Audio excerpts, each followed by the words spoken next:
Hi, everyone, and welcome to the 24th edition of Stay at Home, a video education project from Jacobin magazine.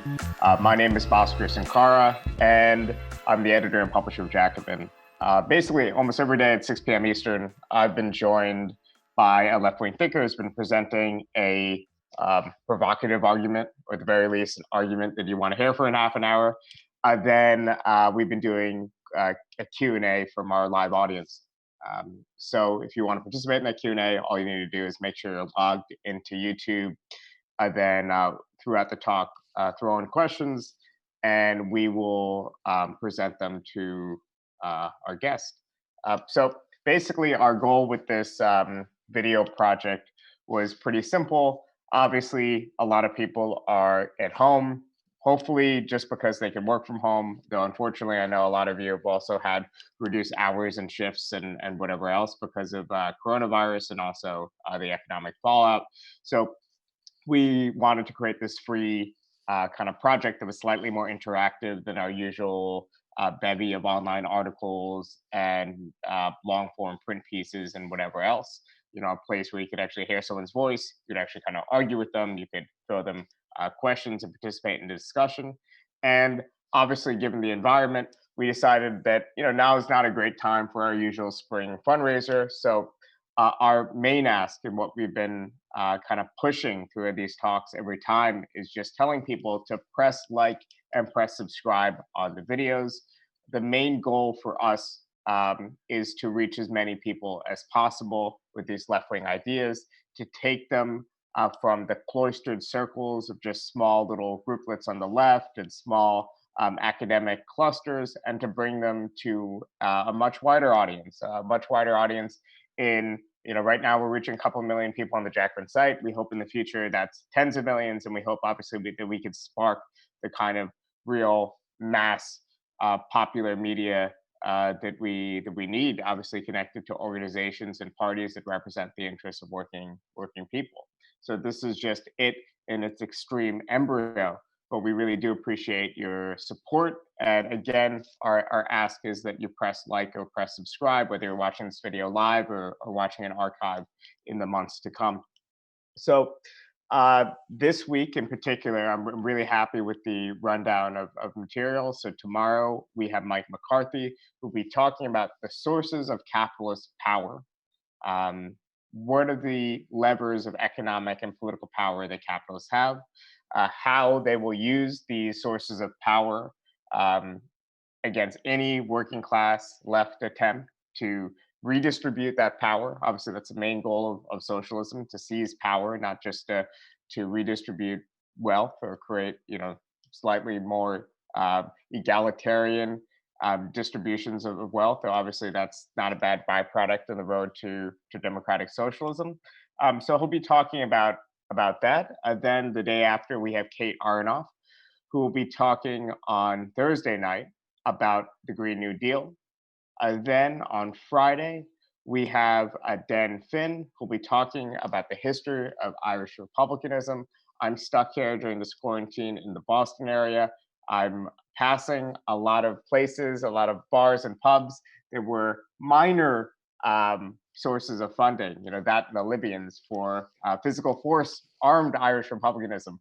But of course, that was tied to a set of politics that wasn't really representative of either the any facet of the struggle in Ireland, nor was it particularly representative of the long history of Irish republicanism from James Connolly onward, that had a intertwined relationship with very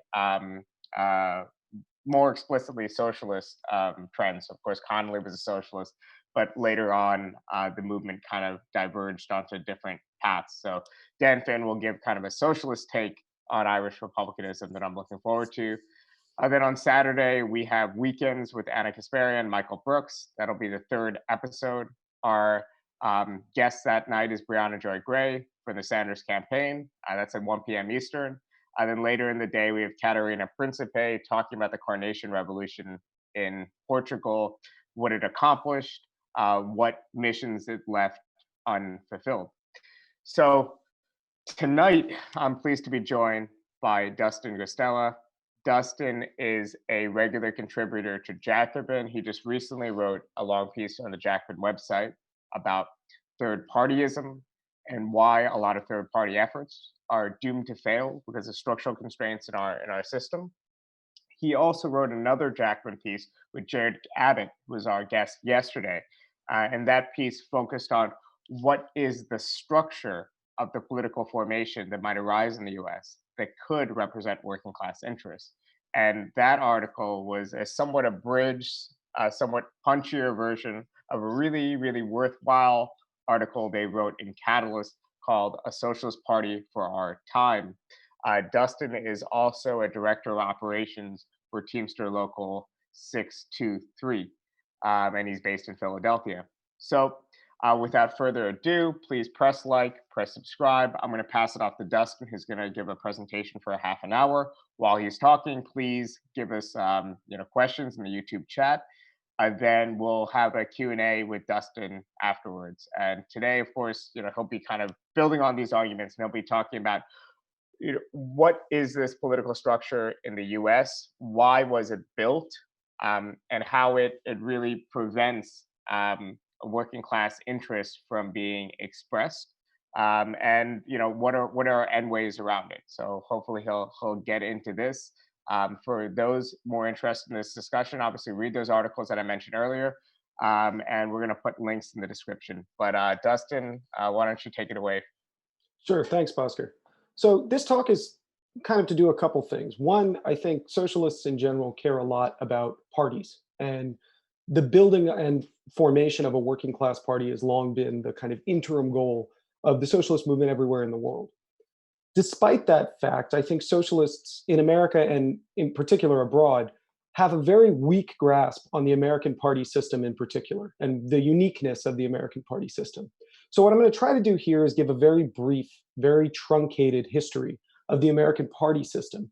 And the reason why is I want to convince you all that certain party strategies, in particular the third party strategy, is a dead end for the left, and that we have to instead reframe the way we think about party politics in terms of the long, slow slog of building a mass constituency.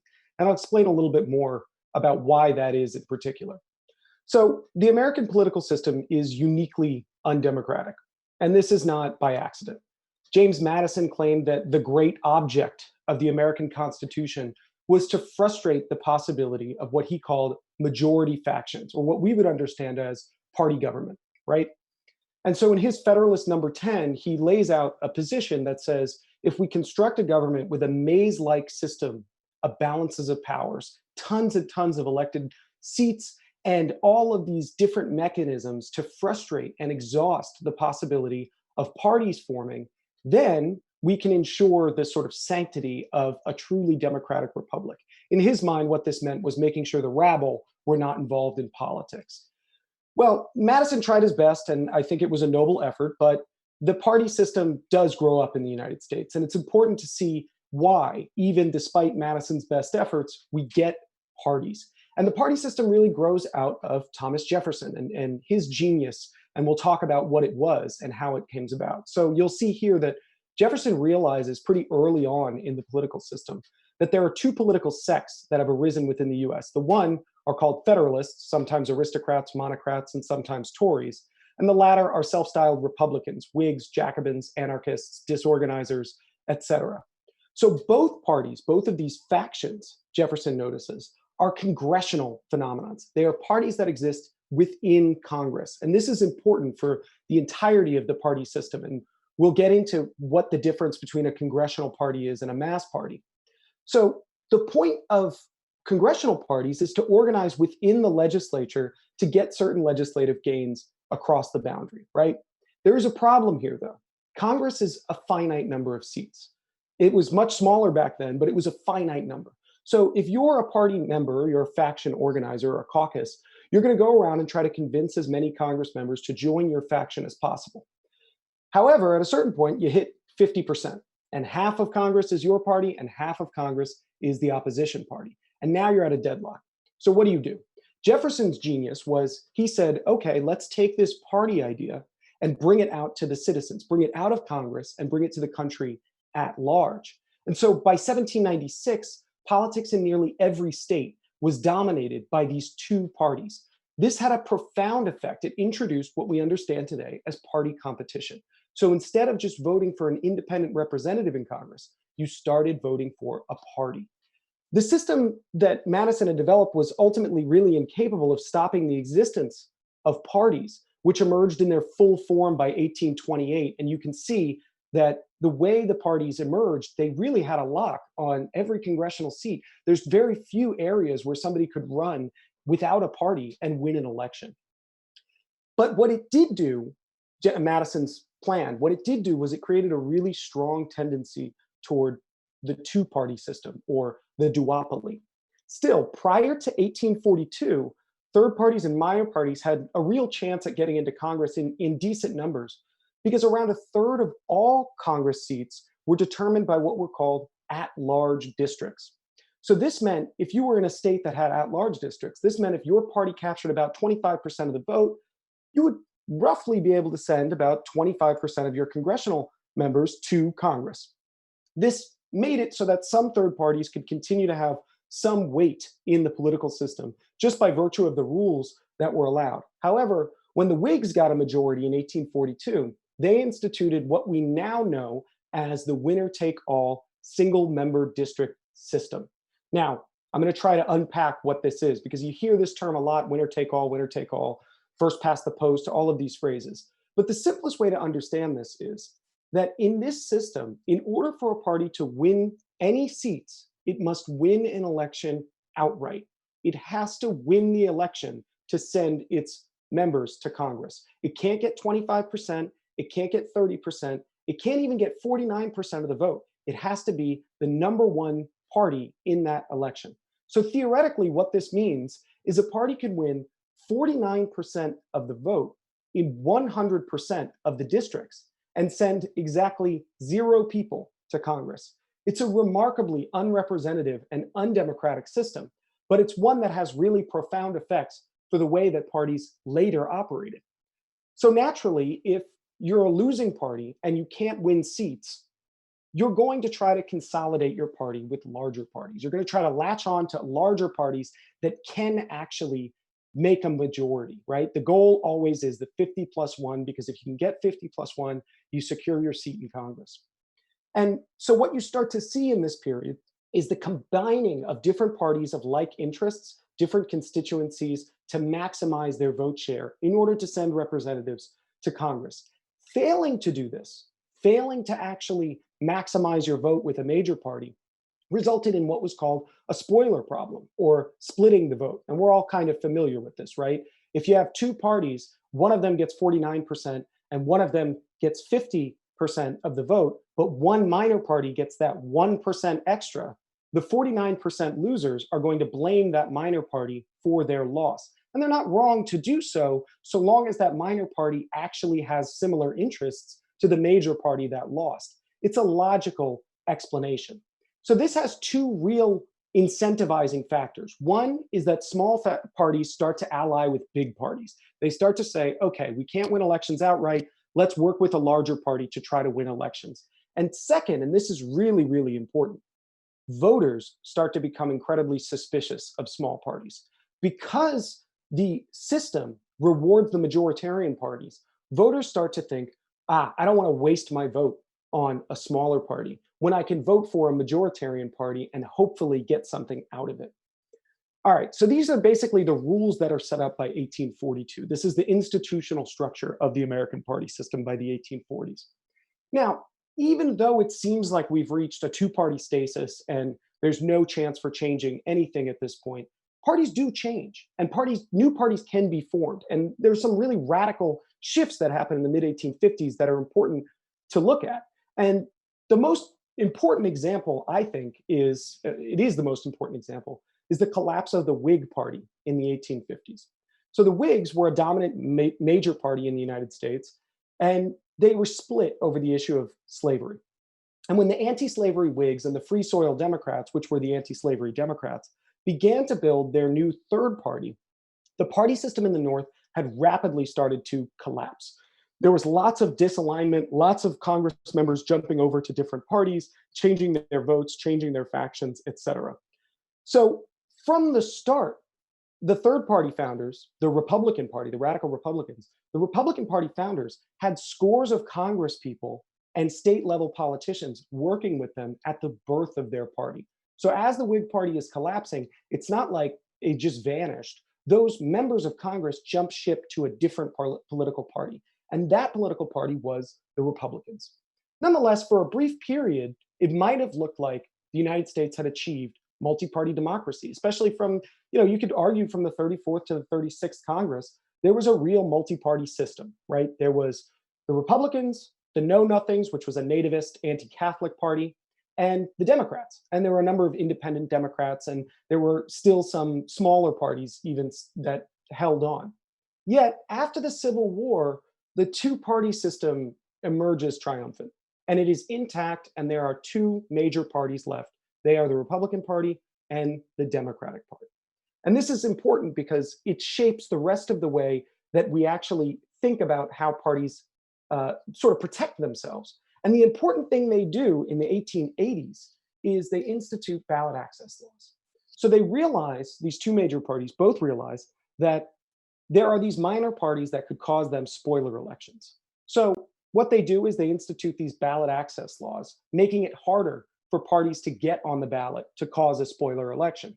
Now, by the 1880s, these were pretty nominal, but through the 1920s, they ramped up to be really major hurdles for any minor party. And it became very difficult, almost impossible, for a minor party to get on the ballot in every congressional district.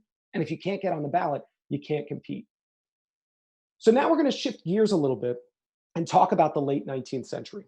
Because in the late 19th century, something really remarkable happens. So as you can see here, there are two different types of parties that emerge in this period. One is called an internally mobilized party. These are the classic examples of American parties we were just discussing. And the other is called an externally mobilized party. So the internally mobilized parties, as you see, start in Congress. They're fundamentally organized around elite negotiation. And because they're these kind of broad interest groups, their orientation is catch-all. And their members aren't really members, they're partisans or supporters, right? They're people who show up to the polls and will vote for this party, maybe they'll vote for that party next time. But this is the classic example of the American party, right? This is the parties that we all know. Well, in the late 19th century, the labor movements abroad and in the United States figured out that they could do something different, and they could organize what are called externally mobilized parties. So what they do is they completely reverse Jefferson's genius. So they say, okay, Jefferson went from Congress to the countryside. What if we go from the countryside to Congress? And their whole plan is to organize a mass constituency outside of Congress and bludgeon their way into the political system, into these very hostile, often elite-dominated political systems that weren't really amenable to multi-party democracy. This happens in England, it happens in Europe, and it happens here even in the United States to a certain extent. The expression of the late 19th century externally mobilized political organization is the socialist, farmer labor, and populist parties of that era. And at its height, these parties really were an expression of a mass, externally mobilized party trying to break into a two-party system. And they could have worked. I mean, if you look at the size of these parties, they were pretty impressive. The Socialist Party at its height commanded around 118,000 dues-paying members. That's 1 in every 250 voting age adults. That blows any subsequent third party out of the water in terms of its mass appeal. And in politics, they actually didn't do very badly. In their presidential election in 1912, they captured 6% of the popular vote, which is pretty impressive. So operating from the same theory of external mobilization, you could see how these parties would think, we will use this principle and we'll be able to overcome the institutional hurdles. Things like the ballot access laws, first past the post, winner take all. If we could just overwhelm the electorate, we'll be able to break through. Well, they weren't able to break through, right? In the 20th century, they were not the mass parties that commanded a majoritarian government. Instead, something really phenomenal happens that I think explains one of the major reasons why these parties cease to be a part of American political life. But first, let's see how quickly the shift happens, right? So in the Depression, you see the socialists and communists winning nearly 1 million votes in the first Depression election of 1932. Yet, just 4 years later, their vote share drops to 266,000 combined. That's pretty shocking. And that level of switch away from those parties had almost nothing to do with those parties changing their appeals. But what it did have to do with was the Democratic Party lurching to the left. So the 1936 platform of the Democratic Party basically adopts wholesale tons of the policies advocated by socialist, populist, farmer labor parties throughout the previous decade. And suddenly, the Democratic Party is basically eating the socialists and communists' lunch. They're stealing their base. And you have the New Deal Democrats capturing the votes of industrial workers in the CIO, of populists in the West, of African Americans in the South, and of Eastern European immigrants. In short, what the Democrats managed to do was they adopted the style, the rhetoric, and the policy appeal, the political appeals of the socialist and communist parties, and they managed to also steal their base. And this makes sense if you think about it from the perspective of a voter, because if you're looking at a 1936 election and you've got a New Deal Democrat who says he's going to give you Social Security, Works Progress Association, all these things, and then you look at a socialist who's saying they're going to give maybe a little bit more, one of these parties can deliver the goods, and one of them probably cannot. And so you don't want to waste your vote on the socialist or communist. You rather vote for the New Deal Democrat. As a result of this, a huge swath of that mass 19th century energy actually moves into the Democratic Party, and they become loyal Democratic, New Deal Democrats. Now, what happens in the interim is the demobilization of the mass movements, right? So from the 1920s onward, we start to see a real major decline. Actually, it starts before the 1920s, but a major decline in the amount of workers, farmers, and populists voting in elections. And this has a lot to do with what the Democrats actually managed to do by stealing the base of the communists and the socialists. FDR kind of does what Hamilton always wanted to do, which was he consolidated power in the presidency and demobilized the local party machines that had acted as a major buttress for Democratic Party voters. By doing so, he also, perhaps unwittingly, demobilized a big section of the electorate. So in the 19th century, very often about 80% of eligible voters participated in elections. But as these anti-corruption crusades heated up, and as Democrats and progressive era reforms sort of pushed through, what we start to see is the steady decline in mass mobilization. And so by 1900, voter turnout falls to 65%. By 1921, it's down to just 41%. So this whole era is an era of demobilization as the parties are consolidating their position as a two-party system. And the result of this is both the increased power of the working class decreases in the Democratic coalition. And another phenomenon happens that's really, really important, which is the rise of money in politics. So if you demobilize your base, and if you no longer have local organizations like urban machines, unions, loyal big mass parties that are willing to throw their members your way, what you have is a need to replace that edge. And the way the Democrats in particular replace it is by money. And they're actually the first of the major parties to really insist on congressional reallocation of funds to get people elected.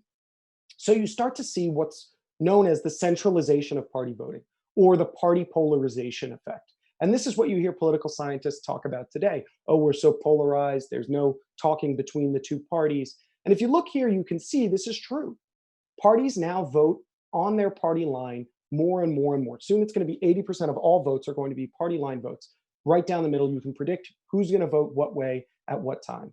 And all of this is a function of their elite donor networks.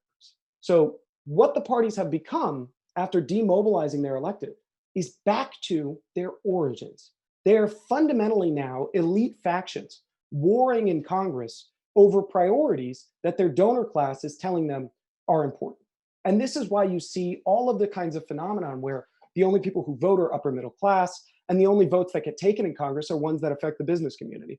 And this has everything to do with both the demobilization of the electorate and the rise of money in politics. And Jared yesterday went through how much money has been pouring into Congress, but the DCCC and the RNC, these congressional campaign committees spend so much money on elections, more now than ever before, and it keeps going up and up and up. And the reason for that is simple.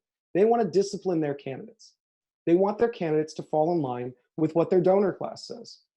So as a result of this, we've seen the parties go from Congress to the countryside, and now they're kind of going back to Congress. They've essentially become, again, elite factions warring inside of Congress, horse trading among themselves, not particularly interested in mobilizing the electorate, not particularly interested in winning major reforms, right? Most of what the parties do is fight inside Congress over particular bills that will benefit their donor class. But the history of mass party competition and the rules and the conditions that set up to demobilize voters and lock out other party competitors, because of that history, these two mammoth parties can actually maintain power without actually mobilizing very many voters. And that's the scary part for us. And it's the part that we have to actually contend with. So what can we do? Firstly, I want to say that because of the power of this system, it's really difficult to imagine winning any kind of reforms without first having a mass constituency, a real mass constituency. And that's much larger than what DSA is. I'm talking like millions and millions and millions of mobilized, organized voters. Right now, we're nowhere near the size that we need to have an impact on the political system. And I also want to say that the realignment of the party system, like we saw in the New Deal, or the breakdown of the party system, like we saw with the Whigs, are outcomes of that mass mobilization. They are not strategies in and of themselves.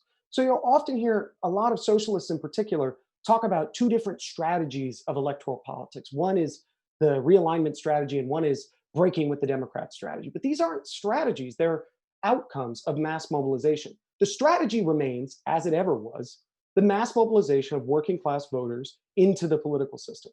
The result of doing that is either a realignment of the political system. One of the major parties says, I want those voters, and they try to grab them, or a breakdown of the political system, where the parties are unable to heal a cleavage deep in the middle of them, and so they start to collapse. But neither of them are things that minor party advocates can predict in the future. Both are perfectly valid outcomes of constituency building. All right, now finally, I want to talk a little bit about means and ends. So socialists, as I said, put a lot of emphasis on the building of parties, right? And on creating a working class party. And you almost get the sense that this is the goal of socialist politics, that the goal of socialist politics is multi-party democracy in America. That's not the goal of socialist politics. The goal of socialist politics is workers' government, right? So the means to achieving that goal should be the ones that are most effective. And in my opinion, the most effective way to get workers actually in Congress and to actually legislate working class reforms is to do it through the Democratic Party ballot line. Now, this doesn't mean that we give up on the possibility of independent political action. I actually think the only way to be effective is to have something like a party, a really large labor-based working class organization that has the strength to discipline candidates and has the strength to elect candidates. That kind of an organization is what Jared and Abbott and I call a party surrogate. And the idea here is to take all of the things from the externally mobilized party model, the model that won every major labor and socialist party victories, and apply them to an organization that says we're going to compete on the Democratic Party ballot line. Because here's the thing. The parties jealously guard their ballot lines, but they, in effect, leave a back door open. And that back door is that anybody can run on these party ballot lines. As a result of that, we should take advantage of it and use that fact to run candidates in primaries and build up our strength in Congress to have a real block of working class voters and legislators that are committed to a, essentially, I think, Bernie Sanders style platform in Congress and among the voting public. So what this means for us is that the task for socialists is not very different than it ever was, right? The task is to build a mass constituency of working people and to organize them in such a way that they can actually discipline their members of Congress. They can run candidates and win elections through mass mobilization and hold candidates accountable to insulate them from the power of the donor class, right? Because when candidates get elected to Congress, they immediately have this pull from the DCCC, Pelosi's office, and the rest that says, you're going to vote with us or we're not going to give you any cash. We have to be able to build the kind of organization that they can confidently say, I don't need your cash. I'm able to actually win elections through the mobilization of a serious force on the ground. We're not there yet. I don't think that we're going to be there for a little while.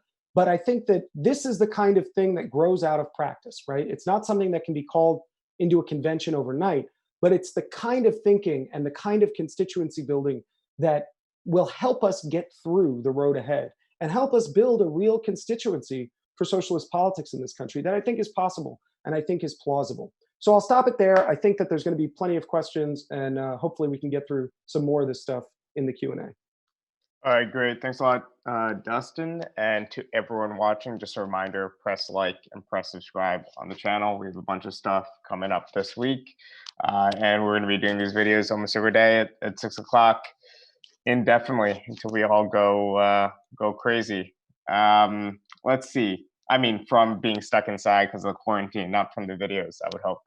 All right, so here's a good question that came in, Dustin. And this one, I think, was also a interesting, not quite objection, but caveat to your piece on third parties that ran in Jacobin the other week, which is, given the history of the New Deal, shouldn't socialists therefore try to build up the Green Party so that their policies are later co-opted by the Democrats? So in other words, isn't another way to look at what happened in the 1930s the fact that if we didn't have these independent ballot runs, if we didn't have a socialist party, a communist party pushing their own candidates, then we wouldn't have had this rapid realignment within the Democratic Party to begin with. Yeah, I think this is a really good way of illustrating the point, and I think it's probably the strongest way of combating what I've said. I don't think the Green Party is a good example. Excuse me. I think the best example of this is actually the Free Soil Party, and the Free Soil Party was a very small, minor party that was staunchly anti-slavery, and they managed to win quite a few congressional elections, enough congressional elections to have a little caucus in Congress, right? And as a result of that, you could argue that they set the seed for what would become the Republican Party. They kind of germinated the field of Congress for when there was a party break, one of the things that gets picked up is the anti-slavery party, and the Republican Party grows out of that. And I think that's plausible, right? The problem with the modern era, and what the people in the Green Party and other third party advocates have to contend with, is the subsequent period has been one of intense demobilization and party consolidation. So when the Free Soil Party was able to break its way into Congress, one, people in their own lifetimes could remember a different party system, right?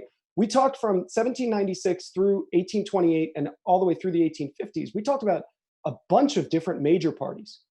But in our system, we can't find any grandparents who are currently alive that remember another major party outside of the Democrats and Republicans. And that's for a reason. And the second issue is the demobilization of voters. The reason the Free Soilers were able to actually break into Congress was because they were able to mobilize a new block of voters without being on a different party ballot line.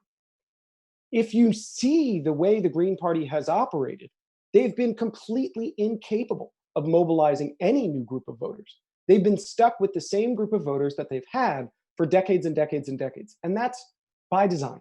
It is not an accident. It's not for lack of trying hard enough. And this is something, Bhaskar, you may remember this. Steve Max used to always talk about what's called a rutabaga theory. And the rutabaga theory goes that you could say anything you want about a potential political break or something like that. If you prefaced it by saying everybody must first have a rutabaga in order to make this happen. And obviously it sounds absurd, but to me, that's what it sounds like when people say, well, if everybody is just convinced to vote for the Green Party, then maybe we can break through. You got the problem exactly backward, which is most people are incredibly skeptical of third parties for honest, rational, and good reasons.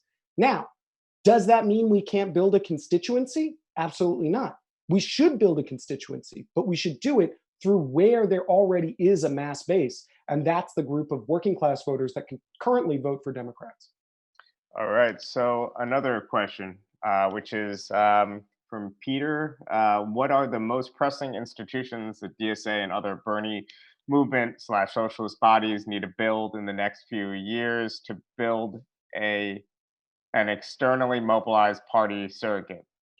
Yeah, I mean, the most important institution is always going to be the labor movement. You know, I think that we've got, Jared talked about the increasing institutional power that we have right now. And so from organizations like Indivisible, Our Revolution, DSA, and Justice Democrats. All of these organizations are mobilizational organizations. They're organizations full of activists and mobilizers, people that you can get out to go knock doors, to go do the kind of work that a party needs to do. But crucially, the linchpin of any kind of strategy for the socialist left is going to be the labor movement.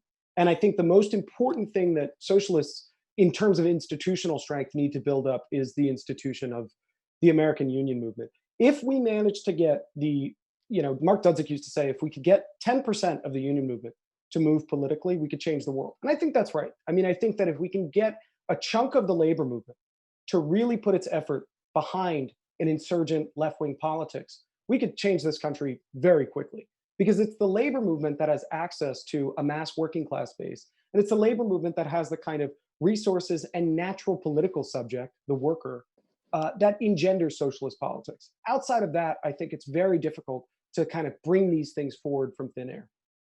So there's another question. Dustin, can you talk a little, for the benefit of us in Europe, about the quasi-statutory nature of the two U.S. parties? So, for example, obviously, primaries are run by the state, not by the parties themselves, which is just kind of baffling for people in Europe. So I guess if you could just briefly give a bit of context for the Europeans. Sure. For Europeans, this sounds crazy, and for Americans, it doesn't. It makes perfect sense, right? In America, the way you register for a political party is you don't go to the Democratic Party's office. You go to a state building. You check off something on your driver's license, or you do it through the U.S. Postal Service. Whatever you do, you certainly don't do it at the local Democratic Party's headquarters, right?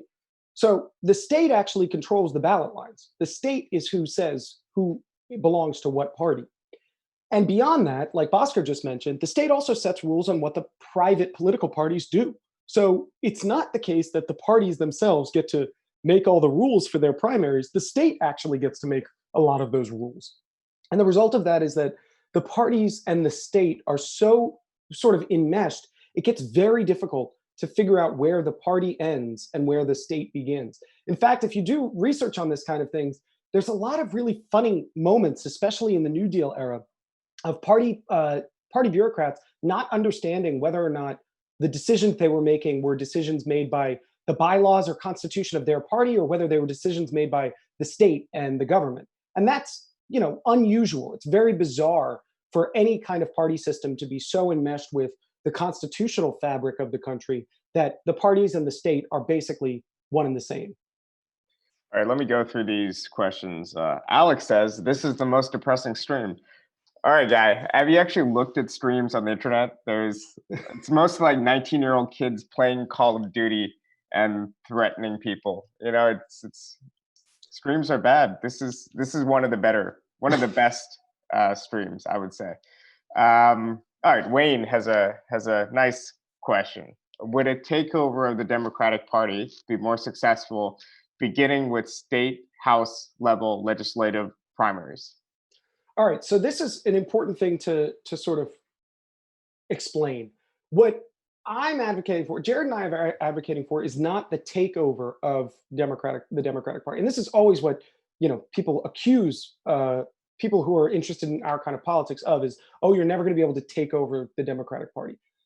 I don't think that the goal should be an attempt to take over the party, because what that means is you climb the ranks of the private party structure, right? Become a Democratic committee person, or become a chair on the rules committee for your local Democratic Party, et cetera, et cetera.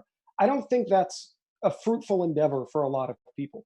What I think is important is to create a constituency that the Democratic Party has to react to, right? And that the Democratic Party has to figure out how to court in one way or another. And hopefully they either figure it out and move dramatically to the left, or if they don't, there's a large enough constituency to kind of take their place in Congress. Now, in terms of whether or not state house districts are a good place to start, I think in general, legislative districts are better than executive positions. So if you can write laws, I think you're in a better position as an insurgent candidate than if you're an executive, like a mayor or a governor, et cetera. So both at the state house level and at the national level, I always think that you should be, the preference should be for legislative seats, because in legislative seats, you can do a lot, right? The purpose of an organization like DSA is to have, what the communists used to call a year-round organization. And if you have a legislator in a state house or in Congress, every time they introduce legislation, it gives you an opportunity to mobilize. So if you have a legislator in the state house, like we did here in Philly, Elizabeth Fiedler, she's in Harrisburg. And what Elizabeth Fiedler allows us to do is go campaign on the kinds of state bills that she introduces. So it's important to have that kind of power, to have the legislative power, the policy making power that is necessary to actually do the kind of year-round campaigning you're going to need to do to build your constituency. For dues-based organizations, running and actually winning seats is also a useful source of funds. So for socialists in Germany, for instance, a lot of the socialist MPs, they calculate some basic kind of cost of living. Sometimes it's like 2 times the average worker's wage or something. Then everything else is donated back to the party. So that plus dues is their main source of revenue. And then obviously you also have staffers that you could use your budget for to hire. So you have kind of a permanent infrastructure that isn't necessarily there if you're just running even competitive like Cynthia Nixon style, campaigns. And obviously Cynthia Nixon's not a socialist, but she got a lot of attention. She got a big media blast. She really pushed a lot of pro-labor and other issues. But then the campaign is gone and done, and there's no infrastructure. Yeah, and I Uh, think to piggyback off that, Oscar, I think the other benefit to winning legislative seats is their ability as legislators to campaign for your candidates.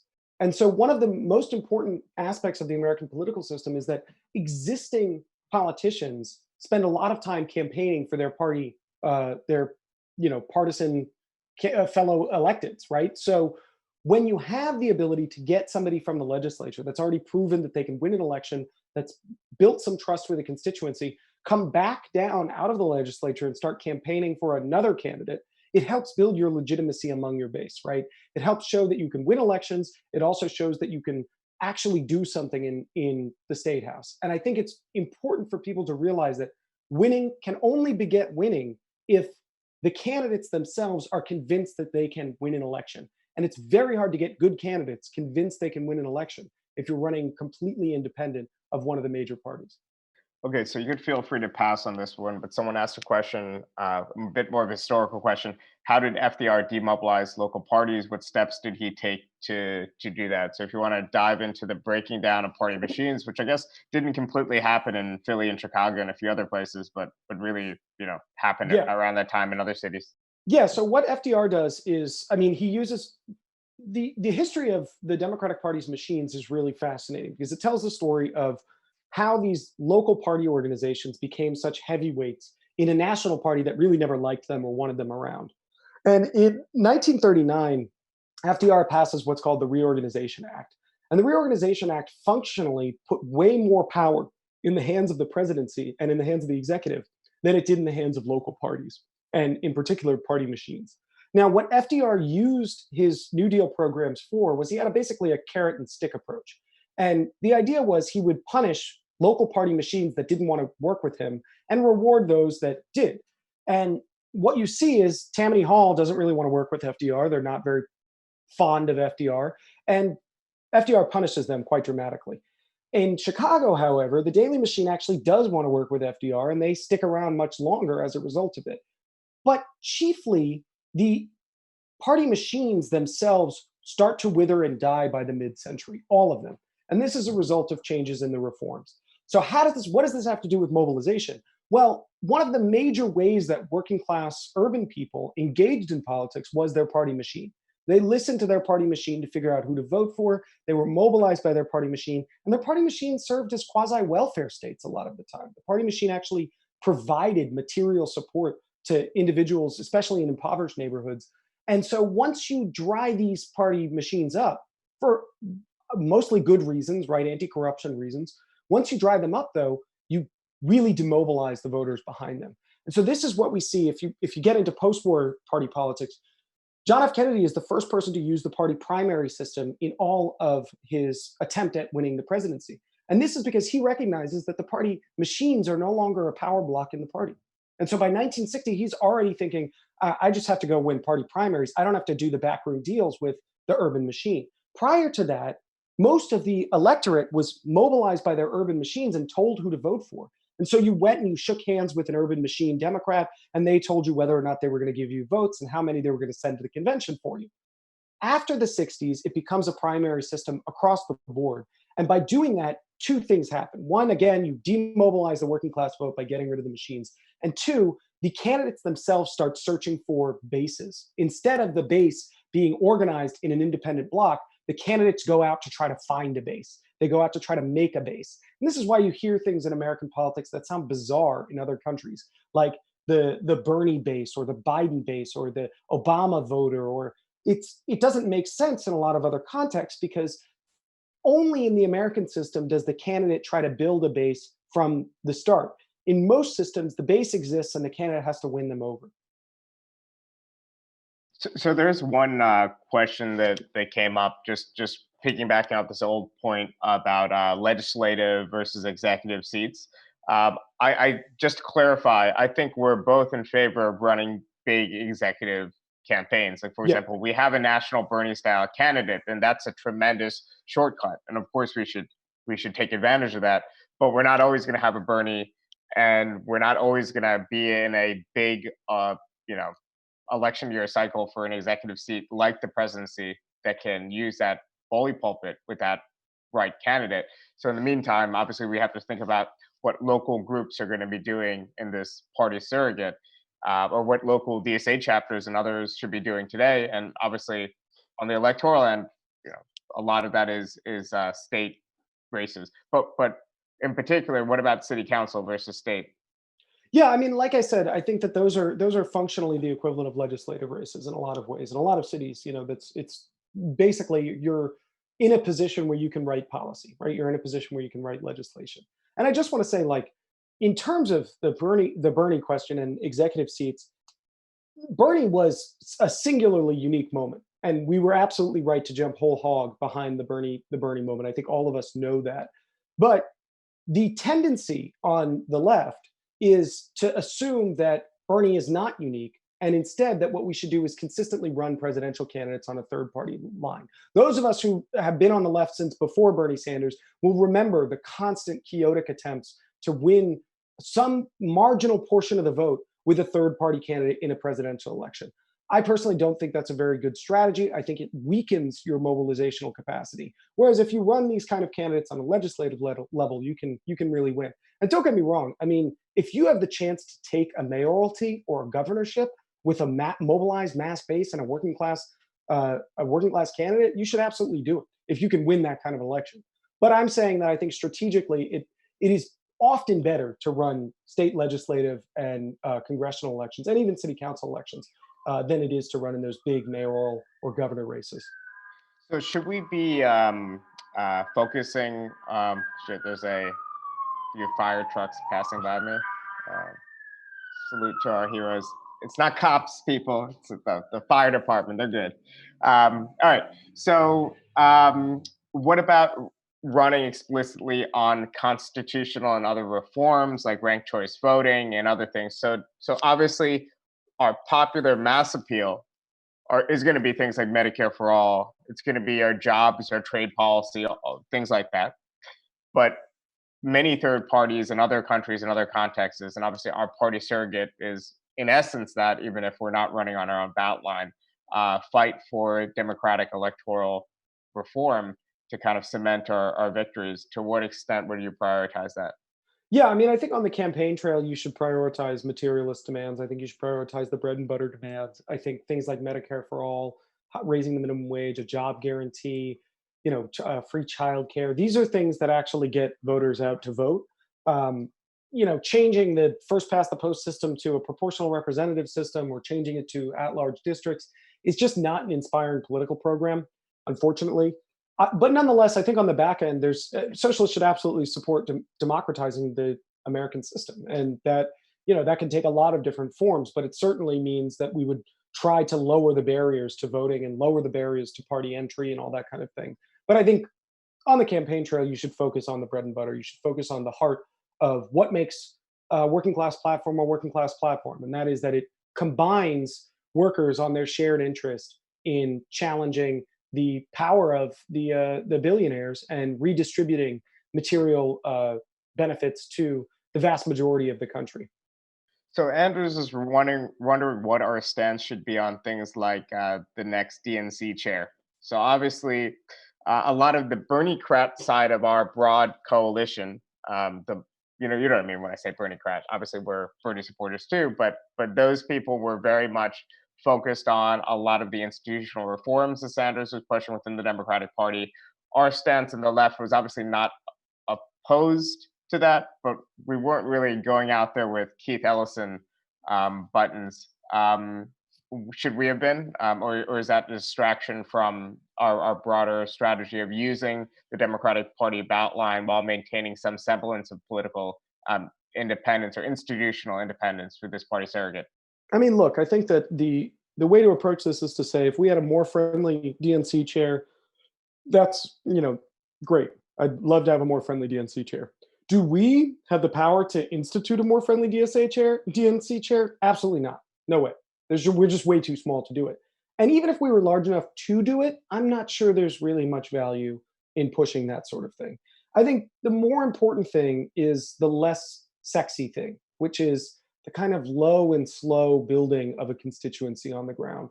And the unfortunate part is that that's not as rewarding as winning a concession in a rules committee, or it's not as rewarding as getting somebody elected to some important party internal party committee. But the truth is that that's the kind of work that needs to be done. And until that work is done, you could win very many progressives in very many positions. But unless they can fall back on a mass constituency that's behind them, they will very quickly get absorbed into the party and basically turn out just like the establishment turns out. There's nothing special about our candidates as people, right? What's special about our candidates is how they get elected. And I think that if you can elect them without them relying on money and without them relying on the establishment, then they can buck the incentives. But if we were to succeed in pressuring to get some progressive as the head of the DNC, my sense is within an election cycle, that person would be very similar to the previous head of the DNC, because their job doesn't change very much if they don't have a mass constituency to rely on. All right. So before the chat just devolves completely into anti-Italian sentiment, I mean, I think it's a legitimate question who you're taking orders from. But Maybe I should take my crucifix out so yes. everybody knows. All right. So I guess the last and final question that I have is, how do we go forward with this party surrogate idea? So this question was brought up yesterday with Jared, which was the prequel to this talk. And I guess what should be the role of Bernie? Should we be pressuring Bernie to do something? And just to reiterate, concretely today, the party surrogate can't just be DSA because DSA's base is too narrow. And it has to be this kind of merger of these different parts of the Sanders movement, right? So it has to be both Justice Democrats and DSA and our revolution and whatever else. Obviously, there's many hurdles. We're going to run a piece by David Uwalde on some of the hurdles that result from the fact that these different institutions that we have are, some of them are 501c3s, some of them are 4Bs, whatever. I don't fucking know. 501c4. 501c4s. So anyway, what are the concrete next steps? Should we be pressuring Bernie? What should be our main ask? That was one of the questions, and I think that's a good place to end it. Yeah. So in terms of like, how do we build a party surrogate? I mean, I think that there is a tendency to assume that the next step is we call a convention in Chicago, we invite Justice Democrats, Our Revolution, and DSA, and we declare ourselves the party surrogate. And I want to warn against that kind of thinking. I think what we're proposing grows out of the practice of working together on these campaigns, building the kind of constituency that we need, and developing a kind of practice that allows us to work with a number of different Bernie-crat organizations and Sanders himself. Now, what I think Sanders can do, and what I think he should do, is facilitate that possibility, right? I would like to see some network or some attempt at basically consolidating the idea of a certain party platform that everybody sort of agrees we're all going to run on, and running for certain seats, right? And trying to win those seats in a joint effort between a bunch of these post-Bernie organizations like Our Revolution, DSA, Justice Democrats, CPD, a bunch of different left-wing organizations that have real power on the ground and juice.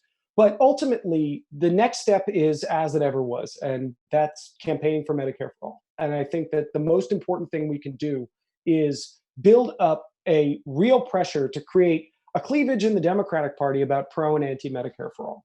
And through that work, I think that we will see that we're going to be electing a lot of candidates that are pro-Medicare for all, fighting with a lot of politicians that are anti-Medicare for all, and developing the kind of relationship with the left wing of the labor movement that's needed to facilitate this next step. So I hate to sound like this can't happen tomorrow, but it's really going to take some time. And I think that all of us need to understand that the period that we are in has greatly sort of compressed historical time, but it's not compressed it so much that we're ready to immediately leap into the future.